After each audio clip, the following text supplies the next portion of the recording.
नमस्कार दोस्तों, एक बार फिर से आपका डीप इंडिया नर्सिंग क्लासेस में स्वागत है। और मैं बताऊंगा आपको, अभी लास्ट क्लास अपन ने पढ़ी थी डिफेंस मैकेनिज्म की। ठीक है, तो डिफेंस मैकेनिज्म से कुछ क्वेश्चन पुट अप होके आते हैं बार बार। उन क्वेश्चंस में कुछ इंपॉर्टेंट क्वेश्चंस हैं जो मैं आपको पास लेके आया हूँ। ठीक है, इन क्वेश्चंस को आपको ध्यान से पढ़ना है, ध्यान से समझना है, क्योंकि आपको पता चल जाएगा कि आपने कितना याद किया है, कितना पढ़ा है अभी तक। तो अपने आप को इससे टेस्ट कर सकते हो। ठीक है, आपको करना क्या है, मैं आपको क्वेश्चन जो समझा दूंगा, चारों ऑप्शन समझा दूंगा, फिर आपको एक क्वेश्चन टिक करना होगा। ठीक है, अब जो क्वेश्चन टिक करोगे वो आपने तो उसमें लिख लेना, आप कॉपी लेके बैठ सकते हो, उसमें लिख लेना कि क्या आपने सेलेक्ट किया। ठीक है, इसके बाद मैं आपको आंसर भी बताऊँगा, फिर आपको जज करना है कि वो आपका आंसर जो दिया था, आपने जो लिखा था वो सही है, मेरे आंसर से मैच कराया है या नहीं करा। तो आप इस तरीके से, मैं यहाँ पे जो क्वेश्चन है 10-15 क्वेश्चन लेके आया हूँ, वो आपको जज करना है कि आप कितने परसेंट उस क्वेश्चन को सॉल्व कर पाए। कोई बात नहीं, गलत जाएंगे, कोई दिक्कत नहीं है, कोई इश्यू नहीं है। ठीक है, लेकिन आपको समझना है, क्वेश्चन समझना है, क्योंकि आप कंपटीशन एग्ज़ाम की तैयारी कर रहे हो या आगे जाके तैयारी करोगे तो वहाँ पे ये क्वेश्चंस बहुत इंपॉर्टेंट हो जाते हैं आपके लिए। एक क्वेश्चन हर साल इन क्वेश्चंस में से आएगा ही आएगा। कोई सा भी कंपटीशन का एग्ज़ाम हो, ठीक है, चाहे वो स्टेट लेवल पर हो, सेंट्रल लेवल पे हो या एम्स का हो, ठीक है, कोई सा भी क्वेश्चन होगा, वो एक क्वेश्चन डिफेंस मैकेनिज्म से आता ही आता है। कैसा भी पेपर बनाए, कोई भी एग्ज़ाम बनाए, नर्सिंग का अपन बात करें तो इस फील्ड में एक क्वेश्चन इस साइकोलॉजी से आता ही आता है, और वो भी डिफेंस मैकेनिज्म के अंदर से। पहला बात करते हैं कि डिफेंस मैकेनिज्म क्या है, what is the defence mechanism या what are the defence mechanism. Defence mechanism क्या होती हैं, तो इसमें आपको डेफिनेशन में से जो मेन पॉइंट था डिफेंस मैकेनिज्म का, वो यहाँ पे बताना होगा। Conscious response that protect people from anxiety. तीसरा, unconscious response that protect people from anxiety. और तीसरा है conscious response that cause anxiety. और चौथा है unconscious response that cause anxiety. अब इसमें से आपको पता लगाना है। पहले का मतलब है कि हम जानबूझकर क्या करते हैं, अपने आप को सुरक्षित करते हैं एंजाइटी से। दूसरा है अनजाने में, यानी कि हम ऑटोमेटिकली बात करें अचेतन रूप से सुरक्षा करते हैं एंजाइटी से अपने आप की। और तीसरा है हम एंजाइटी उत्पन्न करते हैं, कैसे, कॉन्शियसली, जागरूक। और चौथा ऑप्शन है इसके अंदर कि हम अनजाने में एंजाइटी उत्पन्न कर लेते हैं। तो आपको इसमें से सही आंसर बताना है। हाँ जी, बी। ठीक है, दो क्वेश्चन तो आएंगे नहीं, क्योंकि एंजाइटी है उत्पन्न नहीं करती है डिफेंस मैकेनिज्म, बल्कि एंजाइटी से हमारे को प्रोटेक्ट करती है जो एंजाइटी उत्पन्न हुई है। तो दो क्वेश्चन आपके सी और डी तो हट ही गए, ए और बी में से लगाना। तो ये जो होती है डिफेंस मैकेनिज्म, जो क्या होती है, अनकॉन्शियस लेवल पर होती है। तो इसका राइट आंसर बिल्कुल सही है, बहुत सारे बच्चों का सही गया जी, बी। हाँ जी, बी आएगा। ठीक है, बी आंसर आएगा। नेक्स्ट बात करते हैं, वो फर्स्ट डिस्क्राइब डिफेंस मैकेनिज्म। सबसे पहले कौन सा जो वैज्ञानिक था जिसने डिफेंस मैकेनिज्म को डिस्क्राइब किया था, वो आपको बताना है। तो इसमें तो आपको बताने की ज़रूरत ही नहीं है। पहला है अन्ना फ्रूड, दूसरा है कार्ल जंग, सिगमंड फ्रूड, और तीसरा है अब्राहम मास्लो। ठीक है, तो इनमें आपको ज़्यादा टेंशन लेने की ज़रूरत नहीं है, सीधा सीधा बता दो क्या आएगा, सिगमंड फ्राइड। हाँ जी, सिगमंड फ्राइड है। इन्होंने ही सबसे पहले इसके बारे में बताया था कि एंजाइटी होती है, उसको कम करने के लिए कुछ मनोवैज्ञानिक क्रियाएं होती हैं, प्रत्युत्तर के रूप में वो अचेतन रूप से होती हैं, और उनको हम सही डिफेंस मैकेनिज्म कहते हैं। ठीक है, तो कौन है इसमें राइट आंसर, सी, बिल्कुल सही है, सिगमंड फ्राइड है। सिगमंड फ्राइड इसने ही सबसे पहले खोजा था।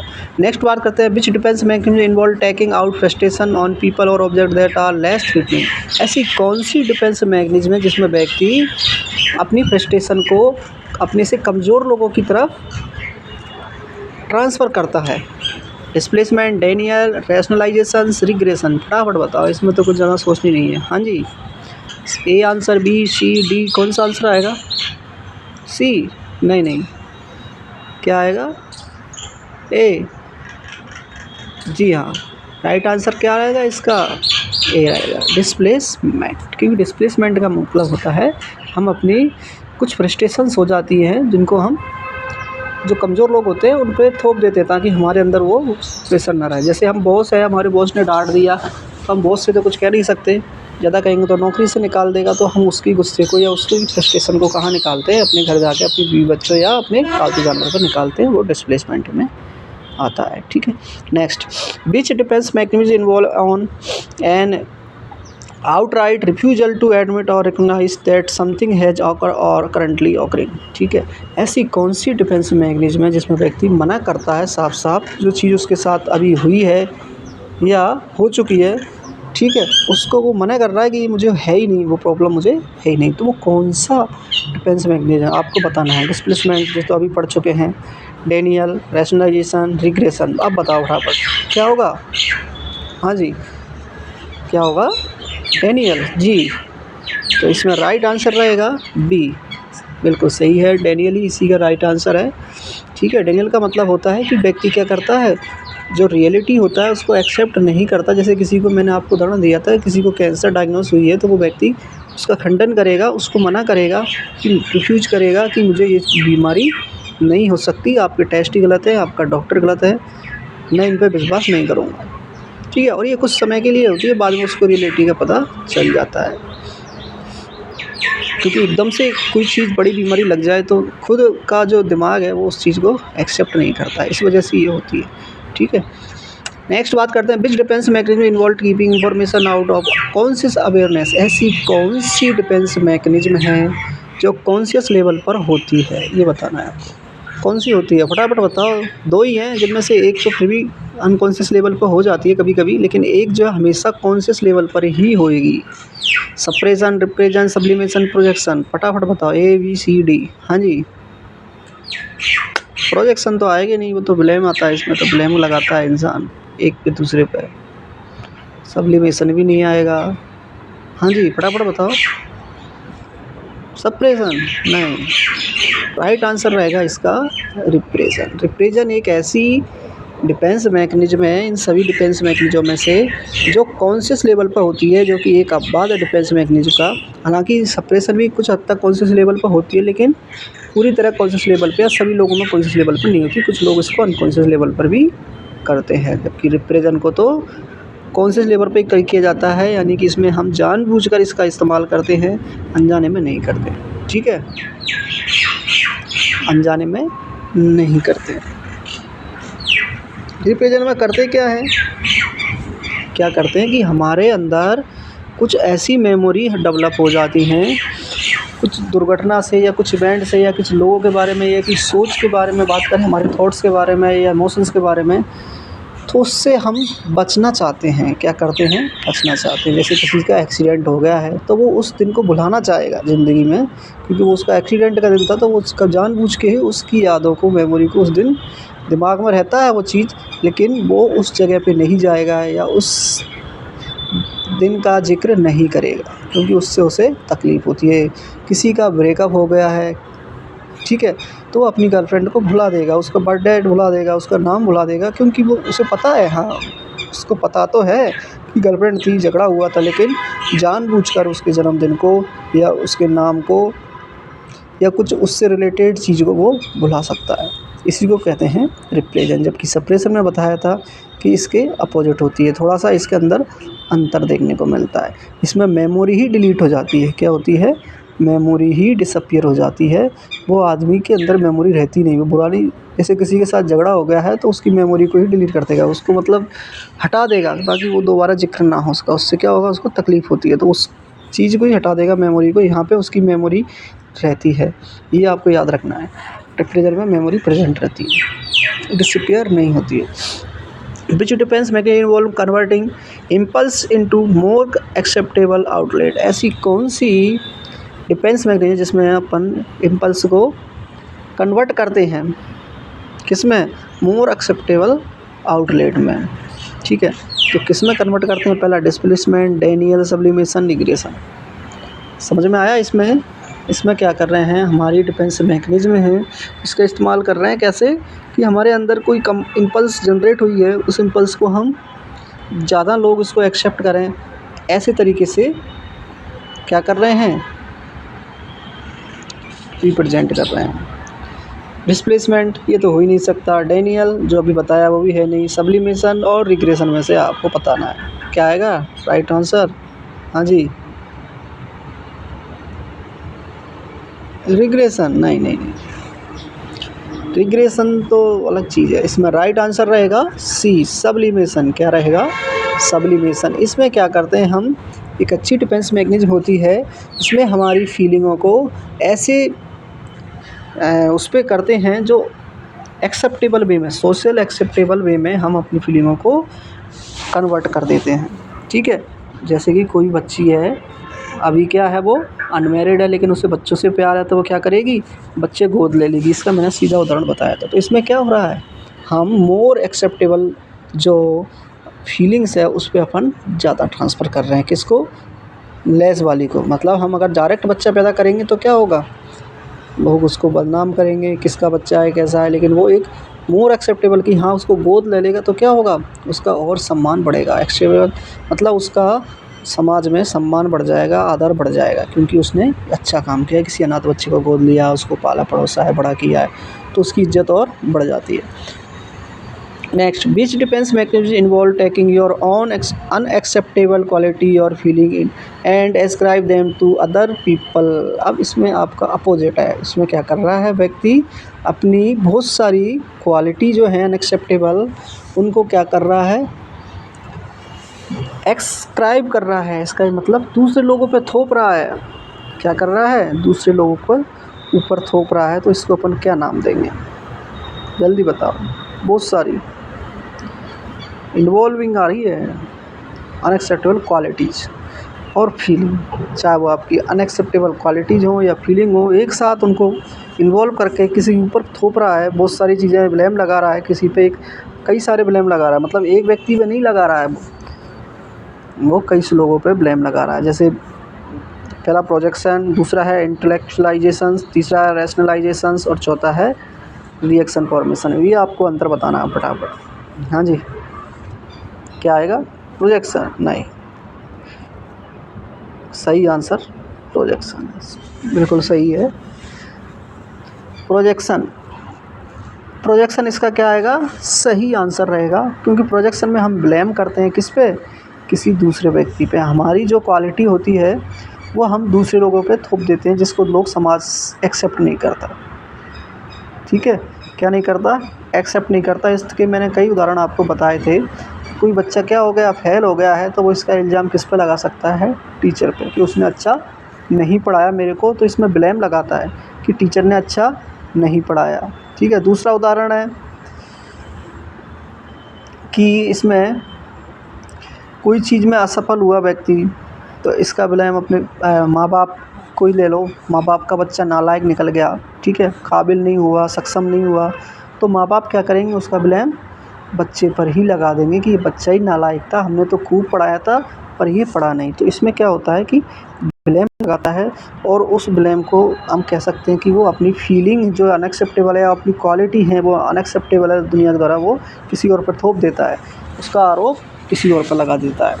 नेक्स्ट क्वेश्चन है, which defence mechanism involve replacing unwanted impulse with opposite.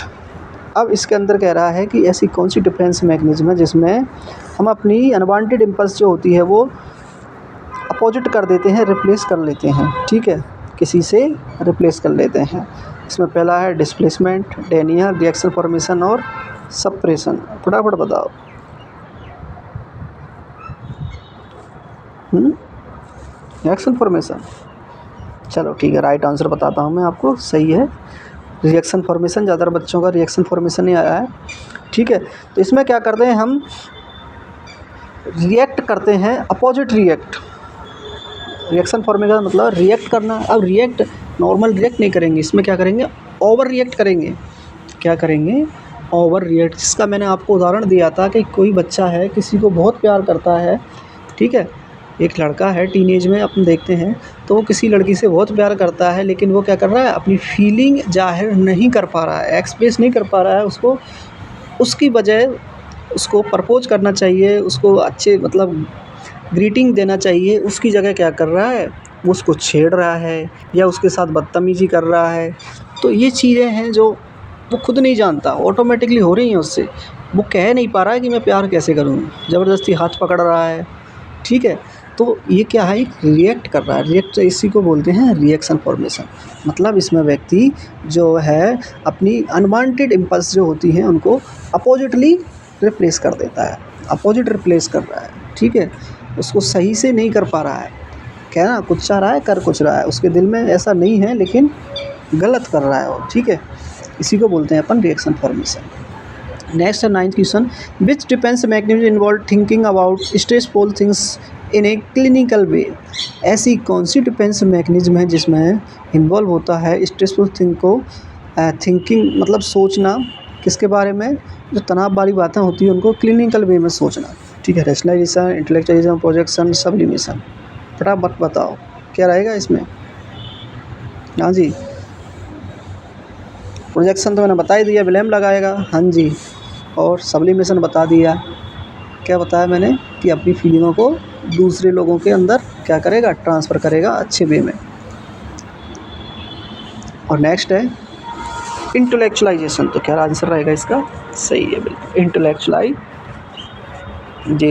ठीक है। इंटेलेक्चुअलाइजेशन में मैंने बताया था कि इसके अंदर जो होता है व्यक्ति वो अपनी थिंकिंग जो होती है या सोच जो होती है उसको एक तार्किक रूप में प्रेजेंट करता है, क्या करता है, तार्किक रूप में प्रेजेंट करता है, ठीक है। यानी कि उसकी डिटेल में चला जाएगा, उसकी डिटेल में चला जाएगा, लोगों को ऐसे घुमाएगा, ऐसा आरोप लगाएगा उनके, या ऐसा वो बनाएगा माहौल कि वो लगेगा कि हाँ वास्तव में इसके अंदर ऐसी चीज़ हो नहीं है। जैसे मैंने आपको उदाहरण बताया, किसी व्यक्ति को बीमारी हो गई है, कोई क्लिनिकल टर्मिनल बीमारी हो गई है जो बहुत ज़्यादा गंभीर है, तो वो व्यक्ति अपने आप को ऐसे रिप्रेजेंट करेगा कि उसको बीमारी हुई नहीं है, बल्कि वो उसके बारे में डिस्कस कर रहा है, वो उस बीमारी की डिटेल में चला जाएगा, ठीक है। उसके टेस्ट करेगा, उसके बारे में अध्ययन करने लग जाएगा, स्टडी की ये होती कैसे है, क्या कारण है, क्या वो है। तो लोगों को लगेगा कि वो जा रहा है डॉक्टर तो वो पढ़ने जा रहा है, ट्रीटमेंट लेने नहीं जा रहा है, ऐसे प्रेजेंट करेगा अपने आप को, ठीक है। क्या करने जा रहा है, पढ़ने जा रहा है, वहाँ जाएगा, वहाँ किताबें उठाएगा, तो लोगों को लगेगा यार वास्तव में वो डॉक्टर से सलाह ले रहा है, न कि ट्रीटमेंट ले रहा है। तो इस तरीके की वो ओवर रिएक्ट करता है, मतलब अपनी बुद्धि का इस्तेमाल करता है। किस लिए करता है, ताकि वो उस बीमारी से जो तनाव उत्पन्न हो रहा है उस तनाव को कम कर सके, ठीक है। क्योंकि उसे पता है मरना तो तय है, जब बीमारी इतनी टर्मिनल हो गई है, मतलब बहुत ज़्यादा खतरनाक बीमारी हो चुकी है, अब इसका इलाज तो है नहीं, तो अपने आप को इस तरीके से रिप्रेजेंट करता है। आपने देखा होगा किसी को अगर पता चल जाता है तो वो घर वालों को नहीं बताता है, उसके चाहने वालों को नहीं बताता है। फिल्मों में भी देखा होगा आपने, किसी को बड़ी बीमारी लग जाती है तो वो अपने फैमिली मेम्बर को नहीं बताता है, क्योंकि उनको पता है कि अगर उनको बताएंगे तो वो और टेंशन में आ जाएंगे, ठीक है। इसलिए वो उनको नहीं बताता, क्योंकि जो होना है वो तो होगा ही, तो उनको टेंशन में पहले से डालने से क्या फ़ायदा, क्योंकि जब तक ज़िंदा है तब तक क्या पता कितने दिन ज़िंदा रहेगा, जब तक घर वाले और टेंशन करते रहेंगे। अब जिस दिन हो जाएगा अचानक तो कोई दिक्कत नहीं है, एक बार ही करके रह जाएंगे, इसलिए वो नहीं बताता है, अपनी बुद्धि का इस्तेमाल करता है। इसका मतलब बौद्धिकता, इंटेलेक्चुअलाइजेशन का मतलब बुद्धि से होता है, तो वो बुद्धि का इस्तेमाल करता है ताकि जो इसका स्ट्रेस है वो और लोगों पर ट्रांसफ़र ना हो। नेक्स्ट क्वेश्चन है, which defence mechanism involve reverting to earlier behaviour. ऐसी कौन सी डिफेंस मैकेनिज्म है जिसमें व्यक्ति वापस अपने रिवर्ट का मतलब वापस आना, अर्लियर बिहेवियर मतलब पहले जैसा, यानी कि बचपन की अवस्था में या ऐसा बिहेवियर करना, अपनी उम्र से कम उम्र का बिहेव करना, वो कौन सी डिफेंस मैकेनिज्म कहलाती है। अब आपको इतना डिटेल में बता दी, अब तो आप फटाफट बता दोगे। हाँ जी, डिस्प्लेसमेंट, डेनियल, रिग्रेशन, सपरेशन। फटाफट क्या, रिग्रेशन, जी हाँ, रिग्रेशन, देखो री प्लस एज, तो रिग्रेशन इसका राइट आंसर रहेगा, ठीक है। राइट आंसर क्या रहेगा, रिग्रेशन। इसमें व्यक्ति अपनी उम्र से कम उम्र का व्यवहार करता है। अब इसका उदाहरण मैं आपको कई सारे बता दूंगा, ठीक है, कई सारे उदाहरण हो जाएंगे। जैसे एक अलग ही उदाहरण बताता हूँ मैं। आपने देखा होगा आपकी क्लास में पढ़ने वाले स्टूडेंट बहुत दादागिरी करते हैं, ये वो अपने आप को डॉन बताते हैं, ठीक है। अब वही डॉन कई बार क्या होते हैं, पुलिस के धराए आ जाते हैं, पुलिस पकड़ लेती है, या तो बाइक चलाते समय अब पकड़ लेगी, या फिर कहीं पे शोरगुल कर रहे हैं या मस्ती कर रहे हैं, ठीक है, वहाँ पे पकड़ लेती है। अब जैसे ही पुलिस पकड़ती है तो व्यक्ति डॉन था वो वापस ऐसे करेगा जो सबसे मासूम है, सर गलती हो गई, माफ़ करना, अब नहीं करूँगा, छोड़ दो, होता है ना। वहाँ पे जाके वो बच्चों जैसा व्यवहार बन जाएगा, एकदम शरीफ बन जाएगा। क्या बन जाएगा, एकदम शरीफ बच्चा बन जाएगा कि भाई ये तो मासूम है, इसलिए तो गलती हो ही नहीं सकती, मैं लाया नहीं था, मैंने वो किया, सर माफ़ कर दो, अब दोबारा ज़िंदगी में नहीं होगा। देखा होगा ना ऐसे आपने कई बार, है ना। पुलिस के सामने लोग ऐसे करते हैं, तो इसी को कहते हैं अपनी एज से कम का व्यवहार करना। मतलब हाँ, मैच्योरिटी दिखानी चाहिए थी, वो नहीं दिखा रहा। मैच्योरिटी क्या होती? फ़ाइन भरता, हाँ सर मेरी गलती हुई है, इसका जो फ़ाइन बनता है ले लीजिए, आगे से नहीं हो। लेकिन वहाँ पे क्या करेगा? आर्ग्यूइंग करेगा वो। जैसे कुछ कांड कर दिया है, देखा होगा क्रिमिनल फिल्मों में, बड़े बड़े मर्डर कर देते हैं और उसके बाद पागलों जैसी हरकतें करने लग जाते हैं, है ना? पागलों जैसी हरकतें करने लग जाते हैं, पागल घोषित करवा लेते हैं और बरी हो जाते हैं। फिल्मों में खूब देखा होगा आपने। ये इस्तेमाल करते हैं वो लोग। पागल थोड़े दिन भर्ती रहेंगे मेंटल हॉस्पिटल में, जब तक केस गवाह मवाह और ये हवा हवाई चलेगी इसके अंदर, मीडिया के अंदर, वो बंद हो जाएगी। थोड़े दिनों बाद वापस बरी होके कहीं विदेशों में चले जाएंगे। लोगों को लगेगा पागल खाने में, वो विदेश घूम रहे हैं आराम से। तो ये चीज़ें फिल्मों में आपने देखी होंगी। इसमें क्या कर रहा है व्यक्ति? अपनी उम्र से कम उम्र का व्यवहार कर रहा है। किसके लिए? बचने के लिए। वो क्राइम किया उससे बचने के लिए, उससे टेंशन होगी, जेल में रहना पड़ेगा, या तो फिर फांसी होगी, मर्डर किया है मरना पड़ेगा, तो उससे बचने के लिए इस तरीके से इस्तेमाल करता है। नेक्स्ट है 11वां question, what is the ego in Freud model of personality. अपन ने फ्रॉड मॉडल जो है यहाँ पे थोड़ा सा पढ़ना है, पर्सनैलिटी के बारे में है, ठीक है? तो इसका पहले क्वेश्चन देख लो। ईगो में क्या होता है, आईडी क्या होता है, सुपर ईगो क्या होता है, ठीक है? ये एक बार मैं आपको बता देता हूँ। आईडी, ईगो, सुपर ईगो, ये जो है सिगमंड फ्राइड है हमारे, जिन्होंने इस डिफेंस मैकेनिज्म के बारे में सबसे पहले बताया था, ठीक है? इन्होंने डिस्क्राइब किया था डिफेंस मैकेनिज्म को। उन्होंने एक पर्सनालिटी से रिलेटेड एक साइको एनालिटिक थ्योरी दी थी कि व्यक्तियों के अंदर 3 प्रकार की पर्सनैलिटी पाई जाती हैं। कौन कौन सी? आईडी, ईगो और सुपर ईगो। 3 प्रकार की पर्सनैलिटी व्यक्तियों के अंदर देखने को मिलती है। एक तो आईडी होगी, दूसरी ईगो होगी और तीसरा सुपर ईगो। अब ये तीनों एक ही व्यक्ति में हो सकती हैं अलग अलग उम्र में, या फिर अलग अलग लोगों में अलग अलग देखने को मिलती है, ठीक है? कुछ लोगों की परमानेंट ही हो जाती है ऐसी पर्सनैलिटी। आईडी में क्या होता है? आईडी पर्सनैलिटी के अंदर फ्राइड ने बताया था कि ऐसी पर्सनैलिटी है, इसमें इस पर्सनैलिटी में ऐसे लोग आते हैं जो सिर्फ और सिर्फ खुशी चाहते हैं। क्या चाहते हैं? खुशी। बस उनको खुशी दिखती है। अब वो खुशी कैसे भी करके आए, उनको खुशी से मतलब होता है। चाहे वो जुर्म करें, क्राइम करें, कुछ भी करें, उनको खुशी से मतलब होता है। अब खुशी किससे मिलती है? जो बेसिक नीड्स से जाती, ठीक है? रोटी, कपड़ा, मकान, है ना, घर परिवार, बीवी बच्चे, ये क्या है? नॉर्मल खुशी है। इनसे उनको खुशी मिलती है। ये चीज़ उनको मिल जाए बस, वो कैसी भी चाहिए, उन्हें कोई मतलब नहीं है, वो चाहिए। और दूसरा है ईगो। इसमें थोड़ा सा व्यक्ति रियलिटी पे विश्वास करने लग जाता है। क्या करने लग जाता है? रियलिटी पे विश्वास करने लग जाता है कि उसे पता चल जाता है कि वास्तविक क्या है, ठीक है? तो वो खुशी को कैसे पा सकता है, यहाँ पे वो थोड़ा दिमाग लगाने लग जाता है इस पर्सनैलिटी में। और लास्ट पर्सनैलिटी वाले हैं जो सुपर ईगो, वहाँ पे उसको पूरी तरीके से मैच्योर हो जाता है, ठीक है? वो जजमेंट करने लग जाता है कि क्या सही है और क्या गलत है, रॉन्ग और राइट पे ये काम करती है। 3 प्रकार की पर्सनैलिटी लोगों में पाई जाती है। तो अपन पहले बात करें आईडी की, तो आईडी में व्यक्ति खुशी देखता है, प्लेजर देखता है, तो ये प्लेजर पर काम करती है। इसमें जैसे मैं आपको एक उदाहरण दूंगा, तीनों के अंदर कोई व्यक्ति है, ठीक है, जा रहा है रास्ते से और उसको एक बाग देखा जिसमें एप्पल लगे हुए हैं। क्या लगे हुए हैं? एप्पल लगे हुए हैं पेड़ में, बाग के अंदर एप्पल लगे हुए हैं। तो क्या करेगा व्यक्ति?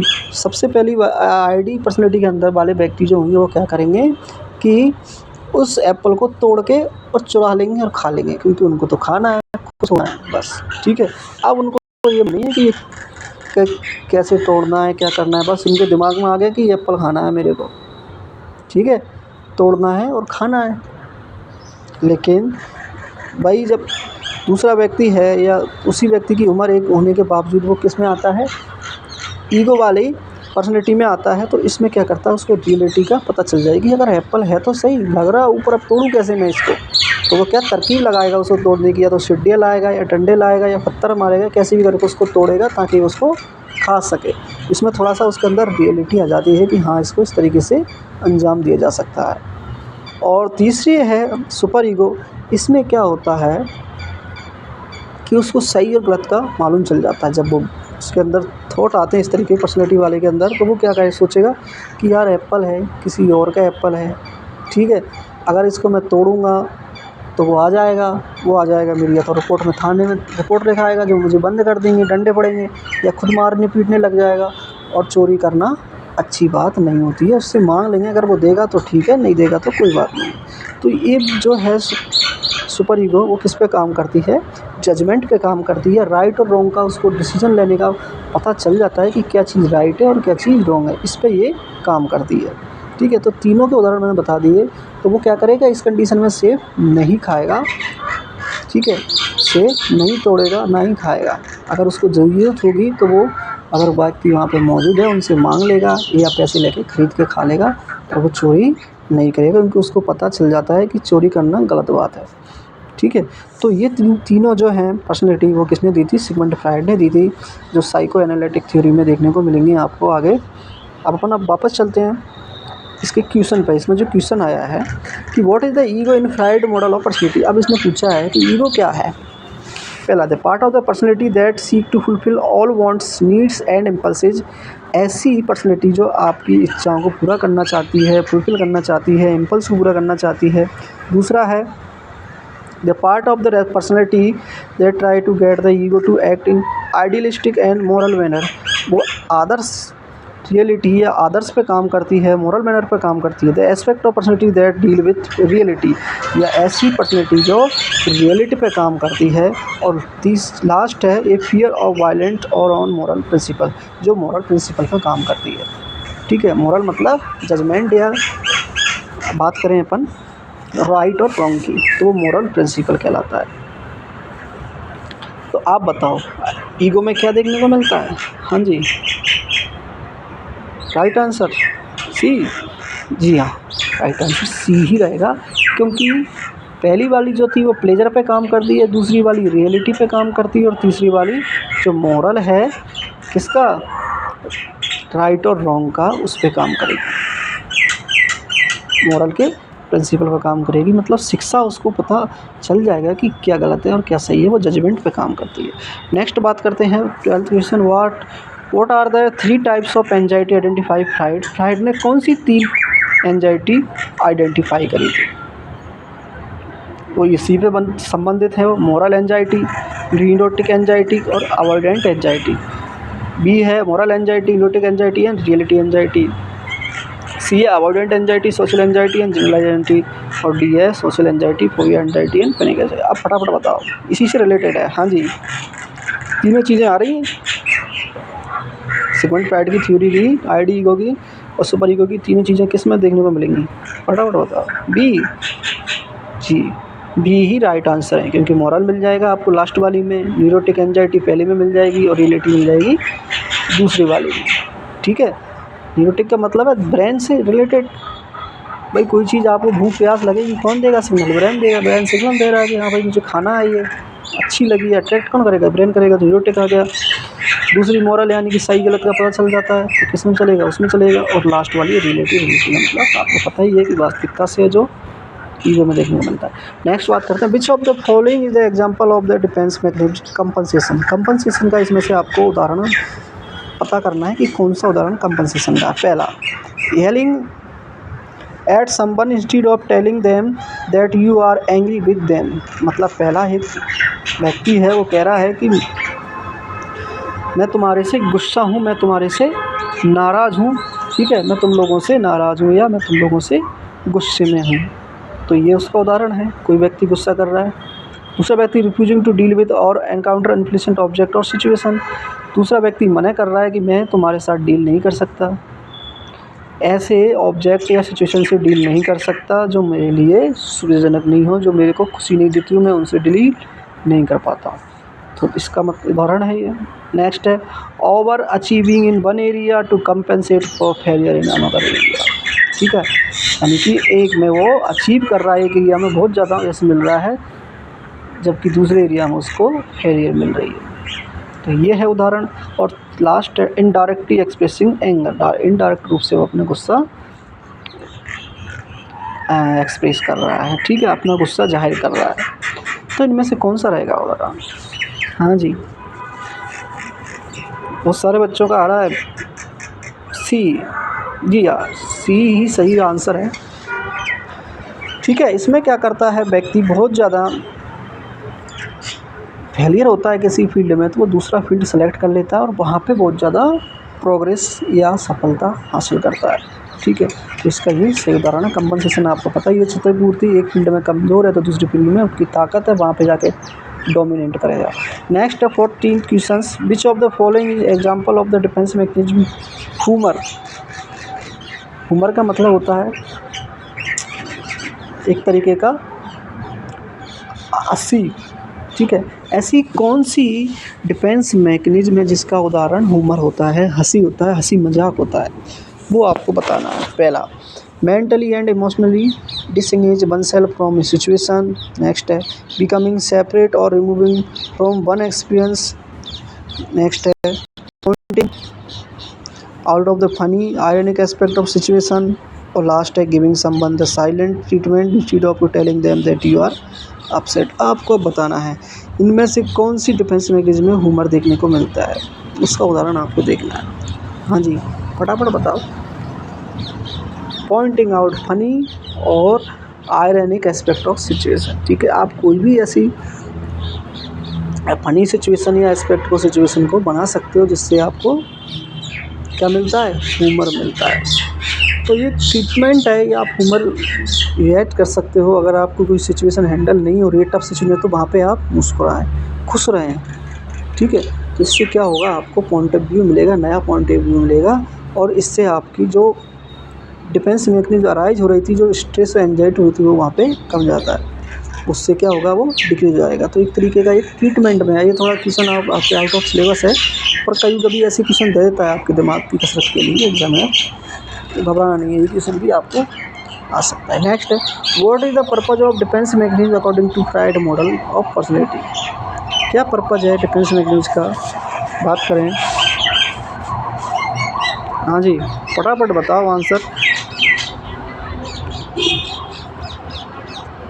मैं आंसर छुपा देता हूँ, जिन्होंने देख लिया वो कोई दिक्कत नहीं है। What is the purpose of defence mechanism according to Freud model of personality. इसका पर्पज क्या था, जो मॉडल बनाया पर्सनैलिटी का, to fulfil the all wanted needs and impulses, to get the ego and act idealistic and moral manner, to shield the ego from conflict, to create by id ego super ego and reality. ठीक है, और to reduce feeling of anxiety by avoiding unpleasant object of situation. फटाफट बताओ क्या था सिग्मांड fruit का model, जिसमें 3 चीज़ों को बताया गया था। आप इसमें ज़्यादा सोचोगे नहीं, बिल्कुल राइट आंसर है। बहुत बच्चों का रहा आईडी ईगो सुपर ईगो, और ईगो को अपन रियलिटी भी कहा जाता है। तो आईडी सुपर ईगो और रियलिटी जो है वो ही यहाँ पे सही आंसर है, सी। क्या रहेगा, सही आंसर सी रहेगा। तो ये अब तक के क्वेश्चन थे डिफेंस मैकेनिज्म से रिलेटेड। अगर आपको कोई दिक्कत आती है, फिर कुछ समझ में नहीं आता है, तो आप कमेंट बॉक्स में लिख सकते हो कि सर इसका मतलब क्या होता है, इसका रीज़न क्या होता है। मैं आपको बाकायदा समझाऊंगा। ठीक है, मैसेज भी कर सकते हो, बाकायदा आपको वीडियो बना के समझाऊंगा, वीडियो कॉलिंग करके समझाऊंगा, आप उसकी टेंशन ना लें। अब नेक्स्ट क्लास में मिलते हैं अपन, जहाँ पे और डिस्कस होगा बहुत सारे क्वेश्चंस का, टॉपिक का जो इम्पोर्टेंट है आपके एग्ज़ाम की दृष्टि से। वही क्वेश्चंस आपको दिखाया जाऊँगा, या वही क्वेश्चन यहाँ पे पढ़ाऊँगा जो क्वेश्चन आपके एग्ज़ाम के लिए बहुत ज़रूरी है। ओके, तब तक के लिए धन्यवाद।